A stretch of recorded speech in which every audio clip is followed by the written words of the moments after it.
Hagajing lekai Indian Premier League hapreng ke LSG Persia ke SRH. Apa pai syakan kecing lekai ke SRH kalau khor ke nam job. Hadin bakalala ban Pynliem ke LSG dah nri wicket. Hagan kecing lekai ke LSG kalau tiat nengkong. Bad kalala ban kamai Haduh Arspa Sunruns. Bad hap new wicket naki arpeu over.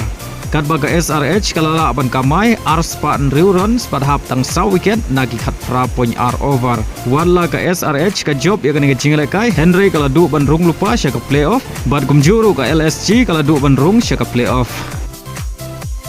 Hagajing lekai Premier League hapreng ke Brighton Persia ke Liverpool. Hagan kecing lekai ke Brighton kalau khor ke nam job. Hadin bagalala ban Pynliem ya ke Liverpool dan Laila R. Baria ke gol penjob ke Brighton ke Liem tap haga minit ke bapra peusan. Bargani ke dairu ke 6 rem ke Bar jong ke Liverpool naki lai teli kecing lekai ke jongka.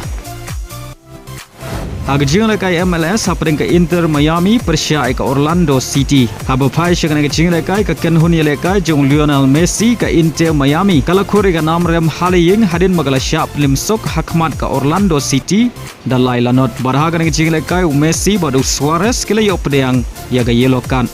Barling bagan ke 6 rem ke Inter Miami kalau hiar syakan kerdan ke banriu hakami ya king point.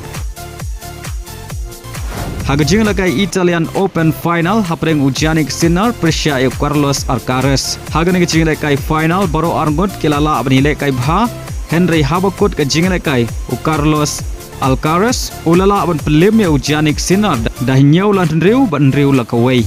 Baling bagan kecing job Carlos ulayo ban ra ya kanam ladu jongka Italian Open mentaus nem arajar arpeusan.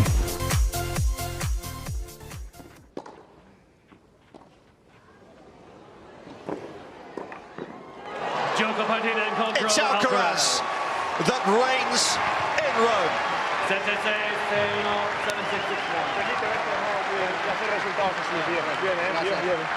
Match unbeaten streak.